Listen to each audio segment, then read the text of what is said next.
What's wrong with nostalgia? This is R.J. Rushdoony with a report on our threatened freedom. When it comes to nostalgia, I plead not guilty. I want no part of it. I'm sure there were a great many good things in the past, but I like today better, and I shall enjoy tomorrow even more. I know we live in troubled times, and I expect very serious troubles in the years just ahead. But I believe that God is on the throne of the universe, and I like His government. One of the things which irks me every winter is also the happy and silly nostalgia about horse-drawn sleighs. At Christmas we hear about sleigh bells in the snow. I visit somebody and he almost reverently shows me a recent buy at an antique shop, authentic sleigh bells. Usually some magazine in its winter issues will include a romantic painting about happy singing people on a sleigh ride. Now let me tell you the truth about sleighs. I know them firsthand from some years back from life in the high mountain country.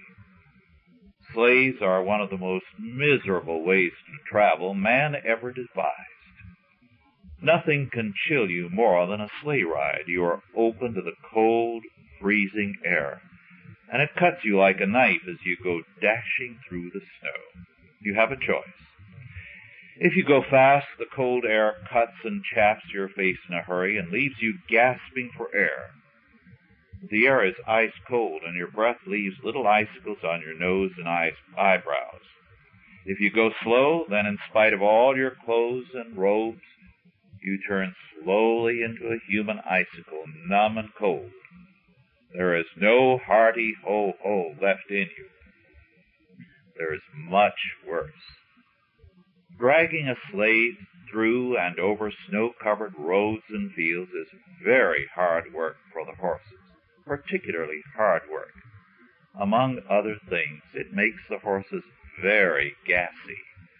Now, as you handle the reins, your nose is on the same level and directly behind the horse's rear ends. I leave the rest to your tender imagination. The one question in your mind is this: will I die of asphyxiation, or will I freeze to death?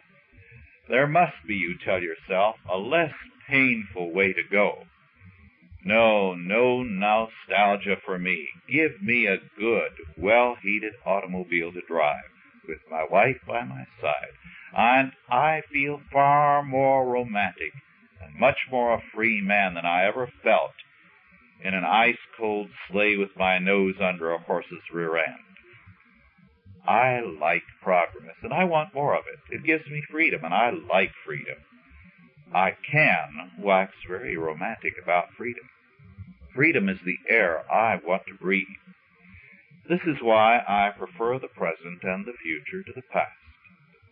I want to make the present more free, and the future a good and free one for my children and grandchildren.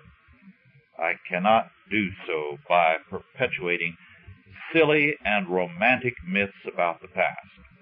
For all our problems today, the preferred world for me is the here and now. This is where I am alive.